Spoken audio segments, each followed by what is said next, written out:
보도의 진실과 시청자의 진심을 알아봅니다. YTN 뉴스 FM 열린 라디오 YTN의 프로듀서 김양원입니다. 구독과 좋아요 눌러주세요. 유튜브 영상의 단골 멘트죠. 유튜브 채널 구독자가 많으면 상대적으로 조회수가 올라가고 조회수가 올라가면 그만큼 수익이 늘죠. 그래서 많은 유튜버들이 구독자 수와 조회수를 늘리기 위해 자극적인 영상을 올리기도 하는데요.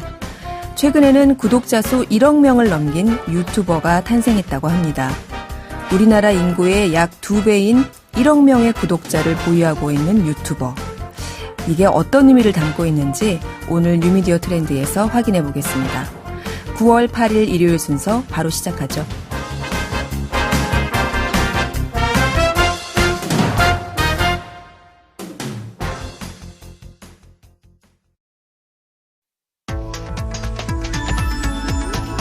미디어가 전하는 이슈에 대한 다양한 분석과 팩트체크까지 바로 보고 뒤집어 보고 꼭꼭 씹어보기 위한 미디어 비평 프로그램 열린 라디오 YTN.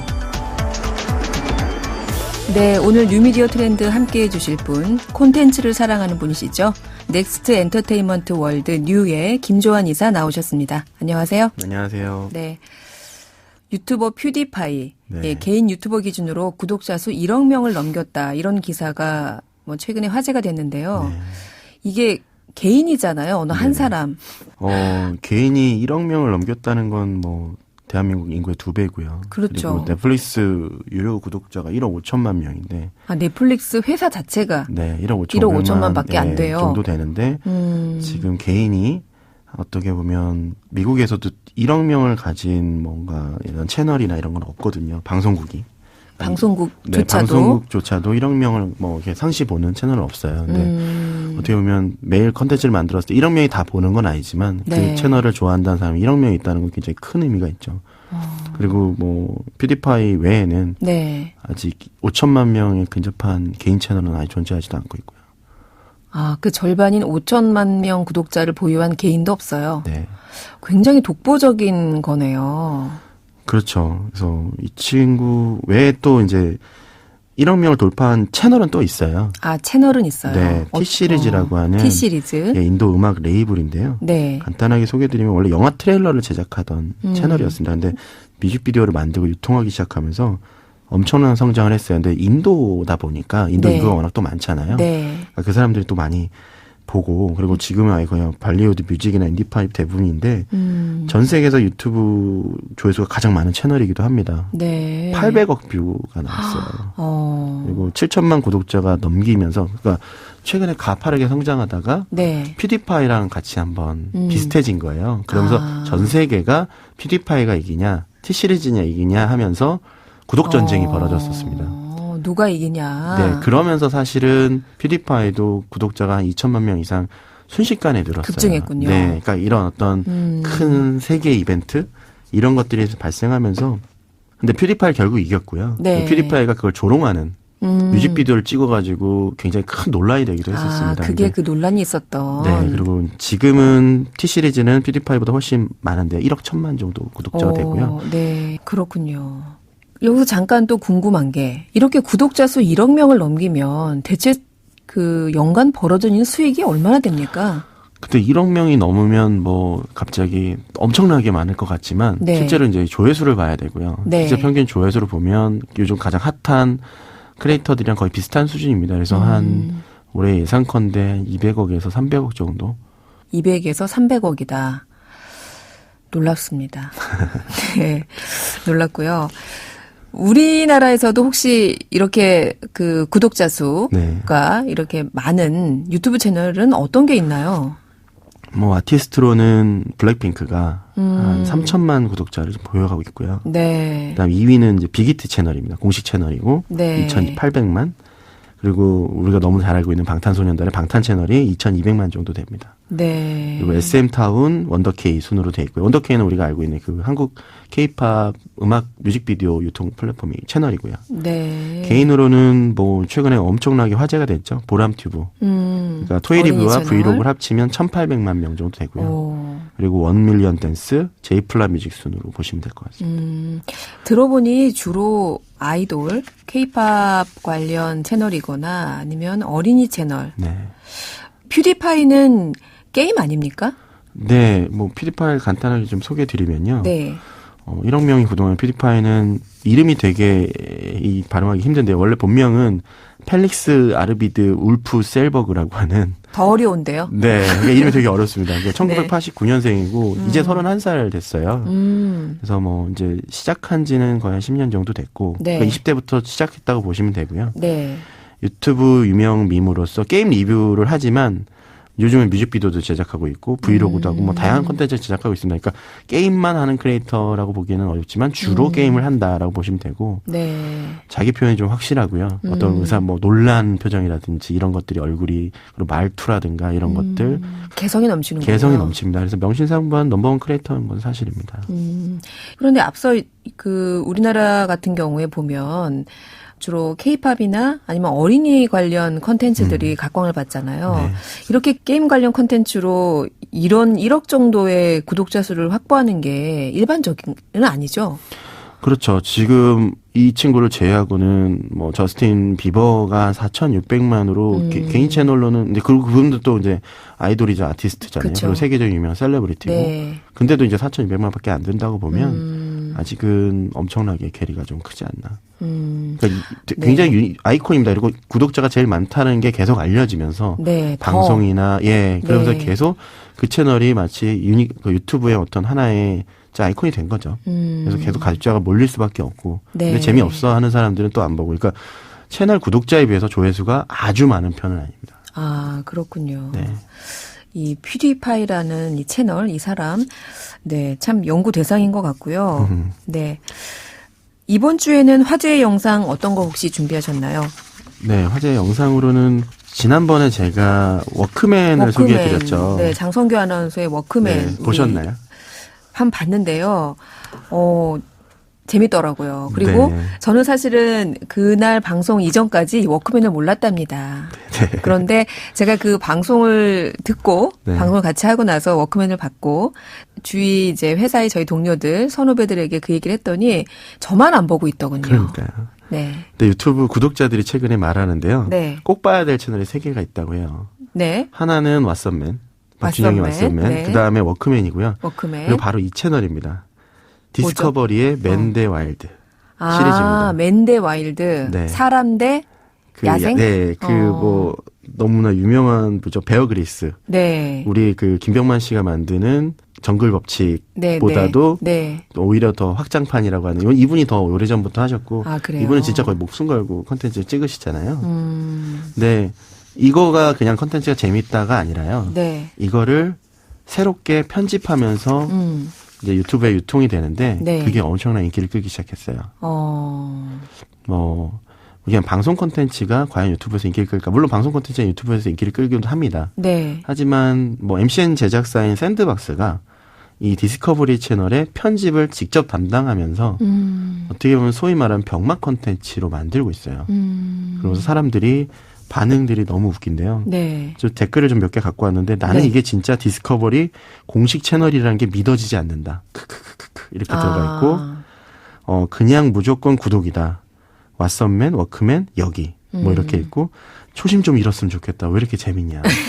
뭐 이런 얘기가 있을 정도로 네. 제목을 하나 제가 뽑아보면 무인도에서 굶고 있는 베어 그리스 앞에 상어가 나타났다. 조회수가 670만입니다. 보통 원래 디스커버리 채널을 만든 영상들이 뭐 10,000회, 200,000회, 많게는 20-30만 회 정도 되던 게 네. 이렇게 유튜브 시청자들이 좋아할 만한 포맷으로 변환을 했더니 엄청나게 많은 사람들이 보기 시작한 거죠. 지상파나 이런 네. 기존의 방송국에서 만드는 콘텐츠와 유튜브용 콘텐츠는 좀 문법이 다르잖아요. 근데 다르다고 생각을 했죠. 네. 근데 이걸 통해서 네. 다르지 않고 다르지 않다. 포맷만 그러니까 보는 방식이나 어떤 네. 편집점이 다를 뿐이다. 그러니까 콘텐츠 자체는 결국 재밌으면 된다라는 거 어떻게 보면 증명했다고 보시면 될 것 같아요. 의미가 좀 있네요. 네, 그래서 뭐 웰메이드 컨텐츠와 브랜드 파워가 있고 그리고 이제 그건 디스커버리가 만든 거죠. 그리고 네. 샌드박스가 만든 디지털 문법에 맞는 오리지널 컨텐츠의 재연출.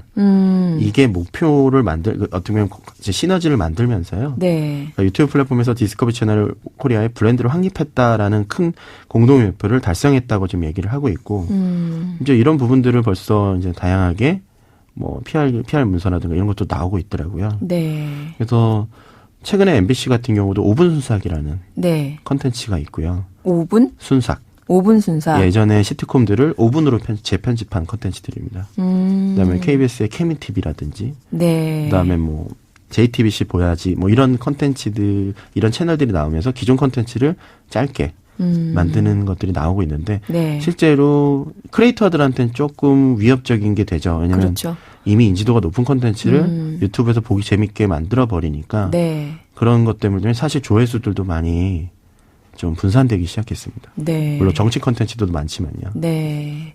이른바 디스커버리 채널하면 잘 만든 영상이 아주 훌륭한 맞습니다. 네. 그런데 일종의 동물의 왕국 보는 듯한 네. 어떤 덤덤한 컨텐츠인데 감정을 이입하기가 참 어려운 네. 이런 컨텐츠라고 우리가 알고 있잖아요. 네. 그런데 이게 샌드박스에 의해서 이렇게 재연출된 이를테면 예를 들어주세요. 뭐 어떤 게 문법이 다른 겁니까? 그럼 예를 들면 어떤 장면에서 뭐가 물렸을 때 네. 그거를 오줌으로 이렇게 막 중화하고 하는 장면들을 네. 또 시작한다라든가 뭐 오줌 시전 뭐 몇 발째냐 뭐 이런 것들이 편지의 댓글로 이렇게 나와요. 그러니까 자막으로 우리가 볼 때 이거 왜 이렇게 하고 있지? 네. 라고 하면 진짜 왜 그렇게 하고 있냐고 써 있고. 네. 그러니까 내가 내 마음을 미리 알고 얘기하는 것처럼 그리고 마치 옆에 재밌는 친구가 네. 해설해 주는 느낌이 들어요. 그래서 그렇군요. 그런 것 때문에 되게 재미를 느끼게 하고 그래서 뭐 병맛 3인방에서 워크맨, 왓썸맨 그다음에 지금 디스커버리 채널이 나올 정도로 네, 그런 게 되게 중요해지고 있고 앞으로도 이런 콜라보는 계속 나올 것 같고요. 그리고 반대로 방송 콘텐츠가 꼭 유튜브의 포맷에 맞지 않았던 건 아니다라는 걸 어떻게 증명한 사례가 아닌가 생각합니다. 네, 저희한테 참 귀감이 되는 말씀이었던 것 같아요. 저희는 우리는 기존에 있는 방송국들 말하는 건데요. 우리는 이제 죽었다. 네. 어떻게 가야 하냐. 대혼돈의 시기다. 이런 얘기들을 PD들이 많이 했었는데 어떻게 보면 우리가 가진 컨텐츠가 답이었다. 다만 그것을 어떤 식으로 살짝 변화를 줄 것인가. 이거를 고민해야 된다는 말씀이시네요. 네, 미국에서는 프리미엄 컨텐츠라는 표현이 요즘 많이 나오기 시작했어요. 유튜브는 프리미엄 컨텐츠가 아니기 때문에 네. 우리가 가진 컨텐츠가 프리미엄을 갖고 있고 그걸 어떻게 잘 가공하고 유통하느냐에 따라서 이 시장에서 우리가 살아남냐 살아남지 못하냐에 결정이 된다라는 얘기를 하는데 네. 한국 방송사들도 그런 부분에서 좀 더 생각을 하고 진행을 했으면 좋겠습니다. 네, 그렇습니다. 오늘 말씀은 여기까지 듣겠습니다. 감사합니다. 네, 감사합니다. 네, 지금까지 넥스트 엔터테인먼트 월드 뉴의 김조한 이사였습니다. 진실을 전합니다. 진심을 다합니다. 시청자 여러분의 목소리에 귀 기울이는 YTN 뉴스 FM 열린 라디오 YTN 토요일과 일요일 저녁 8시 20분에 방송됩니다. 한 주간 YTN 라디오에서 방송된 프로그램들을 모니터링하고 평가해보는 시간입니다. 김소연 시청자평가원 나오셨습니다. 안녕하세요. 안녕하세요. 네, 이번 주에는 어떤 프로그램 모니터링 하셨습니까? 네, 매일 아침 10시 10분부터 11시까지 짧은 시간이지만 알찬 세계 소식을 가득 담아 전해주는 전진영 앵커의 세계를 만나는 시간 나우를 살펴보았습니다. 네. 프로그램 취지상 굉장히 다양한 외국인 출연자분들이 나오셔서 진행하는 코너가 많았는데요. 함께 진행한 경험이 어느 정도 쌓여서 그런지 진행자와 출연자분들 간의 호흡이 전반적으로 굉장히 잘 맞는다는 인상을 받았습니다. 네, 그렇군요. 최근에 이 프로그램이 부분 개편을 했어요. 네. 내용들을 조금 개편한 모양이던데 네. 변화된 구성 내용 좀 살펴주시겠어요? 네, 특히 8월 첫째 주부터 중동 백과사전이라는 이름의 코너가 매주 월요일에 새롭게 고정 편성이 되었는데요. 네. 지난주 월요일 9월 2일 방송이 5회차인 굉장히 따끈따끈한 코너입니다. 네. 이 코너도 새롭게 편성된 코너지만 진행자와 출연자의 호흡이 돋보였는데요. 출연자가 아시아인 편집장인 알파고 시나시 씨인데 이분이 이전에도 나우 인터뷰에 자주 출연해서 터키나 이슬람 소식을 전했던 적이 있어서 아마 전진영 앵커와 호흡이 좋지 않았나 싶습니다. 네. 8월부터 고정 편성되고 있는 중동 백과사전 모니터링 하셨는데 네. 구성을 들어보시니까 어떻던가요? 구성이 전반적으로 중동의 이야기를 다룬다는 점이 굉장히 흥미롭고 또 신선하긴 했는데요. 네. 주제 선정과 시간 분배가 아직 완벽히 자리 잡지 못했다는 인상을 받았습니다. 네. 지난 26일 방송 같은 경우에는 히잡 이야기를 했는데요. 네. 마지막에 시간이 부족해서 출연자가 준비한 내용을 다 소개하지 못하고 급하게 방송을 마쳤거든요. 네. 이게 뭐 예를 들어서 아프가니스탄이면 아프가니스탄, 사우디면 사우디 이런 식으로 중동 국가 중 한 곳의 이야기만 들어도 소개할 정보가 많을 것 같은데 네. 히잡을 주제로 해서 이란 이야기도 했다가 아프가니스탄 얘기도 했다가 사우디 얘기도 했다가 이렇게 중동 전체를 소개해야 하다 보니까 시간도 부족하고 또 전진영 앵커도 출연자가 준비한 내용을 다 소개할 수 있도록 배려해서 그런지 말하는 비중이 굉장히 적었습니다. 네. 그래서 포괄적인 주제로 많은 내용을 소개해주는 것도 좋지만 청취자 입장에서는 이렇게 가끔씩은 세부적인 주제를 선정을 해서 네. 그 부분을 이렇게 자세히 다뤄주는 것도 좋을 것 같습니다. 네. 또 다른 변화가 있었던 코너가 있을까요? 네, 매주 목요일에 진행되던 탐나는 세계사가 세계사로 뉴스 읽기로 바뀌었습니다. 네. 이 코너도 출연자는 먼나라 이웃나라 저자인 이원복 덕성여대 교수로 동일한데요. 그냥 세계사 이야기보다 좀 더 시의성에 부합하는 내용을 소개하기 위해 세계사로 뉴스를 해석하는 방향으로 변경하지 않았나 싶습니다. 네. 지난 29일 방송을 보면 일본 관련 뉴스를 다루면서 독일과 일본의 굉장히 다른 과거사 청산 방식 그리고 폴란드와 독일의 역사를 소개했는데요. 네. 코너의 그 변경 의도가 잘 드러난 내용 구성이었지만 청취자로서는 이전에 탐나는 세계사가 정말 세계를 만나는 시간 나우의 특성을 잘 보여주는 코너였다는 생각이 들어서 네. 변경된 게 좀 아쉽긴 했습니다. 네. 왜냐하면 이전에 같은 경우에는 스리랑카에서 테러가 일어났을 때 이제 뭐 이슬람 극단주의와 기독교 이야기 그리고 또 뭐 수단의 민주화, 뭐 미얀마 이런 식으로 우리가 일반적으로 뉴스에서 접할 수 없는 나라들의 이야기와 그 나라들의 역사를 소개를 해줬었는데요. 네. 물론 아직 바뀐 지 4주밖에 되진 않았지만 뉴스를 중심으로 다뤄야 되다 보니까 그 사이에 미국 이야기만 2번이 방송이 됐거든요. 네. 그래서 앞으로는 뉴스를 중점으로 다루면서 너무 한국과 관련된 국가들의 얘기만 자주 소개되는 건 아닐지 하는 우려가 들었습니다. 네. 아무래도 외신이 주로 미국발 외신들이 네. 많습니다. 네. 그렇다 보니까 아마 뉴스 중심으로 네. 중심축을 이동하다 보니까 미국이나 뭐 주요 국가들, 네. 선진국들 위주로 뉴스가 다뤄지지 않을까라는 우려를 좀 표해 주셨는데요. 네. 네. 마지막으로 또 살펴볼 부분이 있을까요? 29일 목요일 방송의 나우 인터뷰에서 박원복 단국대 포르투갈어 교수님과 함께 지금 아마존 산불 관련해서 인터뷰를 네. 진행을 했는데요. 인터뷰에서 이제 브라질 국내 상황을 굉장히 자세히 알려주신 점은 좋았지만 아마존 화재의 원인이 뭐 다국적 기업이다. 네. 그리고 또 G7 정상회의에서 브라질 화재 지원금을 두고 갈등을 빚었다와 같은 소식을 앞에 핫키워드에서 전해줬었거든요. 네. 그래서 아무래도 이게 세계를 만난 시간 나우 방송이다 보니 이런 부분들도 좀 더 국제적인 관점에서 다양한 이야기를 해줬다면 더 세만시답지 않았을까 하는 아쉬움도 남았습니다. 네, 오늘은 세계를 만나는 시간 나우의 부분 개편 코너를 중심으로 이야기 나눠주셨습니다. 오늘 말씀 감사합니다. 감사합니다. 네, 지금까지 김소연 시청자 평가원이었습니다.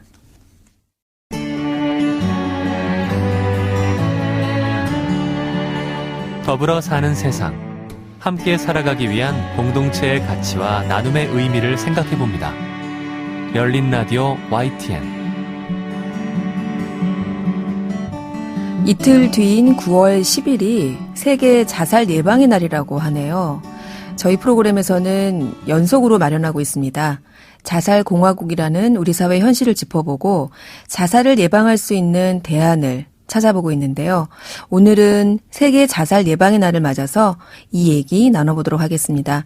중앙자살예방센터의 백종우 센터장 나오셨습니다. 안녕하세요. 네, 안녕하십니까. 네, 센터장님.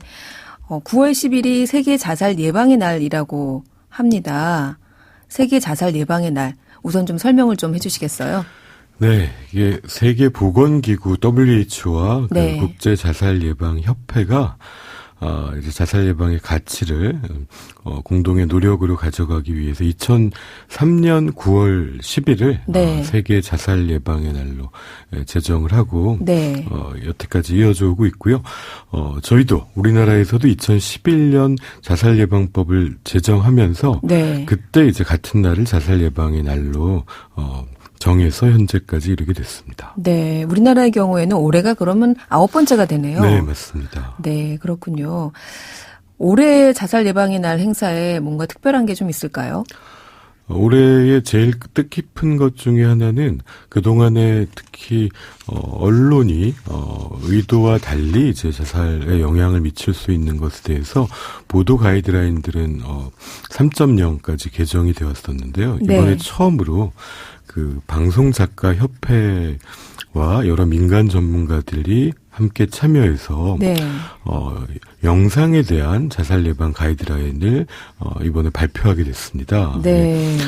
이 자살 예방의 날을 맞아서 굉장히 뜻깊다. 특히 영상은 이제 청소년과 20대의 자살에 많은 영향을 주고 있는 걸로 세계적으로도 보고가 되고 있기 때문에 네. 이런 가이드라인이 이제 자율적으로 잘 지켜지기를 저희도 기대하고 있고요. 네. 영상 가이드라인을 만드신다고 하셨는데 네. 이른바 자살과 관련된 영상들이 아직도 그렇게 문제가 많이 되고 있나요? 드라마라든지 네. 영화에 이제 소재가 될 수 있는 면도 있고요. 근데 네. 그걸 표현하는 방식에 있어서 굉장히 구체적이라든가 너무 사실적이라든가 방법을 특히 네. 세세히 묘사하는 것들은 이게 굉장히 미국에서도 재작년에 아주 인기 있었던 청소년에게 드라마에서 주인공의 그 극단적 선택 장면이 나온 다음에 실질적으로 미국 청소년 자살률이 증가합니다. 아, 그래요? 그래서 그 장면을 삭제하게 됩니다. 스스로. 예. 네. 그래서 이게 뭐 그걸 의도하고 만든 건 아니지만 영상이 가지는 파급력을 생각할 때 자율적으로 이런 부정적 영향을 최소화하자는 그런 노력들을 하게 됐습니다. 네. 의미 있는 일인 것 같습니다. 그 자살 예방의 날을 맞아서 모셨는데 우리나라가 이 OECD 국가 중에서 자살률 최고를 계속 달리고 있지 않습니까? 네. 네. 저희가 교통사고 사망률은 90년대에 15,000명이 넘었다가 이제 3,000명대까지 떨어졌습니다. 네, 많이 줄었죠. 네, 굉장히 많은 사회적 투자가 있었고요. 산업재해 같은 경우도 지금은 700명대 이하로 지금 말씀하시는 게 연간, 예, 네, 1년에 예. 연간 사망자 수. 예, 근데 네. 이제 이 산업재해와 교통사고 다 합쳐도 2배도 넘는 게 자살 같으면 2017년 기준으로는 12,463명이거든요. 네. 1년에 한 28만 명 정도가 사망하는데 네. 그중에 약 4.5% 정도가 자살로 사망합니다. 우리나라에서. 놀랍죠, 여러분. 자살 사망자 수가 연간 무려 12,000명이 넘는다고 하네요. 산업재해로 사망하는 사망자 수나 교통사고 사망자 수를 합친 것보다도 더 많은 수치라고 표현해 주셨는데 이 정도로 우리 사회의 자살률이 심각합니다, 여러분. 연령대별로 한번 그러면 좀 제가 여쭤볼게요. 네네. 이 모든 연령대에서 지금 자살 사망률이 유의하게 봐야 할 정도로 높은 것으로 이렇게 나타나고 있는데 일단 젊은 층 10대에서 네. 30대까지의 사망 원인 1위가 자살이다. 네, 맞습니다. 이렇게 젊은 사람들한테 자살률이 높은 이유가 뭘까요? 사실 그 모든 연령대가 자살 문제와 관련해서는 다 1위를 하나씩 가지고 있습니다. 네. 10대에서 30대는 다른 신체 질환으로 인한 사망 뭐 이런 게 있기가 매우 드물지 않습니까? 네네. 그러다 보니까 다른 나라도 자살이 1위인 경우가 많습니다. 그래서 네. 사망 원인의 1위가 자살이고요. 그리고 40, 50대는 우리나라에서 인구가 가장 많은 세대이기 때문에 네. 사망 원인에는 2위지만 사망자의 숫자로는 뭐 압도적인 1위입니다. 그리고 이제 65세 이상의 노년층에서는 비율로 따지면 10만 명당 비율로 따지면은 네. 또 비율은 가장 높습니다. 예, 그래서 모든 연령이 다 1위인 면을 가지고 있는데 사실 우리나라에서 최근에 2011년에 자살예방법 제정 이후에 약 그때에 비하면 한 3,400명 정도 자살 사망이 줄었습니다. 네. 그만큼 사회적인 노력의 결과로 긍정적인 측면인데 그중에 10대, 20대는 그렇게 많이 줄질 않았거든요. 그리고 최근에는 이제 오히려 증가하고 있다 이런 걱정도 되고 있는 상태이기 때문에 네. 더 관심이 필요하다고 생각됩니다. 그 다른 연령대의 경우에 그나마 자살률이 조금 낮아지는 추이를 네. 보이는 것에 비해서 이렇게 10대, 20대의 자살률이 줄지 않는 이유는 뭘까요? 지금 특히 저희 이제 20대와 같은 경우가 네. 지금 취업의 어려움이라든지 네. 또 이렇게 핵가족화되면서 정신건강의 어려움, 또 네. 새로운 세대의 특성, 이 밀레니얼 세대에 대해서 네. 이들을 받아들일 사회와 조직의 준비가 덜 되지 않았나. 그러다 네. 보니까 그게 상당히 큰 스트레스로 작용하고 있고, 네. 이 경찰청 조사로 따지면은 그 10대, 20대의 자살 원인은 주로 이제 정신건강의 문제, 스트레스의 문제가 가장 많다고 보고하고 있고요. 네. 40, 50대는 경제적 원인, 실업이라든가 사업의 실패나 이런 네. 것들이 가장 큰 원인이라고 얘기하고 있고, 네. 60대 이상에서는 이제 신체적 질환, 뭐 되게 아프게 되면서 더 고립되고 외로워지고, 이럴 때 이제 자살이 많이 발생한다고 보고되고 있기 때문에 네. 특히 10대, 20대 그리고 30대까지는 이제 스트레스가 큰 원인이라고 생각됩니다. 우리 사회 같은 경우에는 이 사회의 변화상에 따라 네. 자살률에도 동반되는 결과적인 영향이 네. 있을 것 같다는 생각이 좀 드는데요. 예, 그 예를 들자면 이런 겁니다. 지금 현재는 이제 중년층으로 분리될지라도 이른바 베이비부머 세대들 있지 않습니까? 네, 네. 이제 조만간 은퇴를 하고 노년층으로 접어들 텐데 시간이 흘러갈수록 인구 세대에 따른 변화에 의해서도 자살률이 좀 달라질 수가 있지 않을까요? 그와 관련해서 제가 굉장히 재작년에 본 통계 중에 제일 놀라웠던 게 네. OECD 국가들의 이런 질문을 합니다. 국민들한테. 네.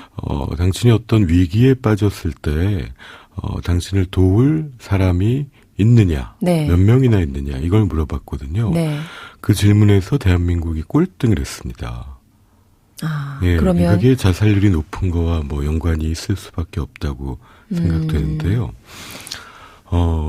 그걸 어려움에 이제 빠졌을 때 네, 도와줄 사람 연락할 데가 없다. 예, 그거를 이제 사회적 관계 지수라고 부르는데 그 수치에서 저희가 꼴등을 했는데 사실 이게 어떻게 하자 이렇게 됐을까라고 따지면 뭐 한편은 이 가족이 가지는 가치가 네. 전과는 완전히 달라졌다고 생각됩니다. 네.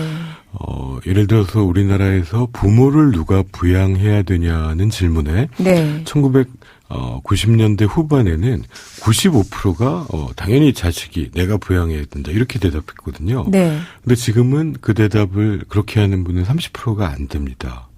예. 그렇죠. 예. 그리고 대부분 노부모를 요양원이나 네. 네, 그런 시설에 많이 모시죠. 그래서 이제 사회가 해야 된다는 게 반이 넘고 스스로 해야 된다는 것도 이제 네. 급증하고 있는 상태인데 그러니까 저희가 굉장히 짧은 시간에 이게 산업화와 민주화가 이루어지면서 핵가족화가 됐더니 네. 이전에 이제 가족이나 이런 지지 체계가 순식간에 무너졌는데 네. 이걸 대체할 어떤 사회적 안전망이라든지 네. 지역사회의 공동체라든지 이런 것들은 아직 충분히 생성되지 않은 상태에서 네. 결국 위기에 빠졌을 때 도움을 청할 사람이 없다는 거는 위기에 취약하게 만들 수밖에 없고 네. 그럴 때 이제 극단적 선택을 고민하게 되는 상황이 아닌가 이렇게 네. 생각됩니다. 그래서 작년부터 네. 1958년 개띠가 60세로 은퇴를 시작했습니다. 시작을 하셨죠. 예. 네. 그래서 우리나라 인구에서 가장 큰 비율을 차지하고 있는데 이분들이 노년으로 진입하는데 네. 자살률, 노인 자살률이 전이랑 똑같다면 한국의 자살률은 매년 급등할 수밖에 없는 상황이 있습니다. 지금. 네. 예. 심각합니다. 네, 그게 하지만 지금 베이비 부머 세대가 그래도 전 세대보다는 노년을 또 준비하고 해왔고, 그 다음에 또 새로운 가치를 또 찾아 나가고, 네.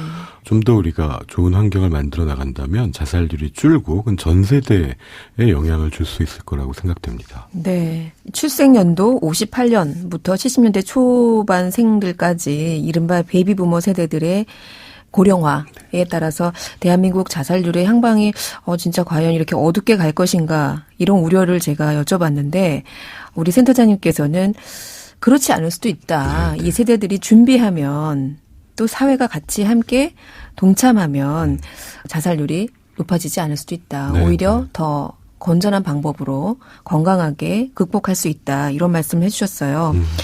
그렇다면 우리 사회가 아직 준비되지 못한 부분들을 어떤 방향으로 해야 될까? 어떤 예방 대책을 세워야 될까? 결국 결론이 이렇게 가야 될 것 같은데요. 네. 네. 저희가 굉장히 빠른 시간에 발전하다 보니까 때로 여기서 이제 낙오되거나 소외감을 겪는 분들을 주변에 누군가 다가가서 이게 연결하는 이런 것들이 자살 예방에 있어서 굉장히 중요한데 근데 그 순간에 위기에 빠진 순간에 자살을 생각하는 분들은 절망 때문에 도움을 요청하지 않는 경우가 많습니다. 그게 가장 문제입니다. 그렇기 때문에 저희가 이분들이 위기에 빠진 걸 미리 알아봐 줘야 되거든요. 네. 대표적인 게 이제 그 보고 듣고 말하기라고 하는 작년에 안타까운 일로 우리 곁을 떠난 고 임세영 교수가 네. 개발한 프로그램인데 네. 지금까지 한 115만 명 정도의 국민이 수료를 했습니다. 그래요. 이게 이제 자살의 경고 신호가 어떤 게 있는지, 뭐 잠을 못 자고 일에 집중력이 떨어지고 죽고 싶다는 표현을 하고 이런 여러 가지 경고 신호들을 우리가 알고, 네. 그래서 저게 위험이 있다고 생각될 때 그 다음에 이제 듣기, 그 마음을 가지고 경청하고, 네. 그래서 공감하면서 마지막으로 이제 말하기를 통해서 필요하면 전문 서비스에 연결하고 네. 이제 안전을 확보하는 그런 과정을 통해서 우리는 소중한 생명을 지킬 수 있다 이런 네. 프로그램이거든요. 네. 그래서 뭐 전국의 정신건강복지센터, 자살예방센터에서 다 무료로 받으실 수 있고요. 네. 이런 관심이 이제 주변에 위기에 빠진 사람을 도울 수 있다. 이게 첫 번째 자살 예방 정책 중에 하나이고요. 네. 그 다음에 또 자살 위기에 빠진 사람들은 사실 다양한 원인이 관련이 있습니다. 네. 예를 들면 일본에서 자살률이 제일 높았던 아키타요는 20년 동안 그 안녕히 주무셨습니까? 라는 캠페인을 했거든요. 그래서 이게 무슨 소리냐 하면은 네. 잠을 못 자는 사람들이 네. 그 불면증이 있는 분들 뒤에는 어떤 정신건강 그다음에 자살 위기에 있는 사람들이 훨씬 많더라. 네. 뭐 자살을 예방합시다 이런 캠페인을 하면은 약간 막연하죠. 막연할 수도 있기 때문에 네. 그걸 아주 구체적으로 안녕히 주무셨습니까 물어보면서 캠페인을 벌였더니 정말 어려움에 빠진 사람들을 빨리 조기에 발견할 수 있었다. 안녕히 주무셨습니까? 이게 정말 마음에 와닿네요. 네. 실제로 제 주변에도 이런 우울증이나 이런 마음의 병을 앓고 계시는 분들이 잠을 못 주무시더라고요. 맞습니다. 네. 네. 잠을 못 주무시다 보니까 모든 생활이 힘들어지고 일단 신체적으로 피곤하고 네. 그러다 보니 결과적으로 스트레스가 점점 더 심해져서 나중에는 스스로 견딜 수 없는 지경에 이르게 되는 상황들을 제가 좀 봤거든요. 맞습니다. 네. 근데 이제 일본 아키타현에서 했다는 이 안녕히 주무셨습니까 캠페인 정말 좋은 것 같고요. 그래요. 어떤 우리 사회가 이런 여러 가지 제도를 통해서 그 예방을 해 나가는 것도 중요하지만요. 여러분 오늘 이 방송 들으시면서 나 스스로 또는 내 주변의 우리 가족들, 친구들 잠을 잘 잤는지 그래서 오늘 아침에 잘 개운하게 일어나서 건강하게 하루를 시작하는지 한번 돌아봐 주셨으면 좋겠습니다. 그게 우리 스스로 이 자살 예방에 한 걸음 다가가는 게 아닌가 하는 생각이 드는 인터뷰였습니다.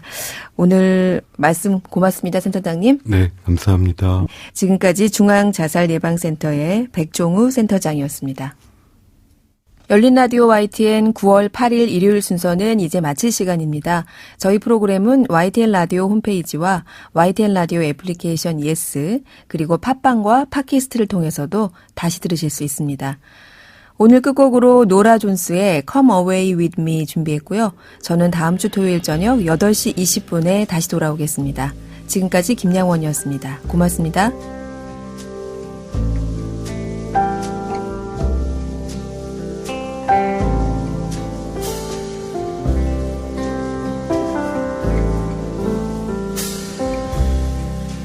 Come away with me in the night.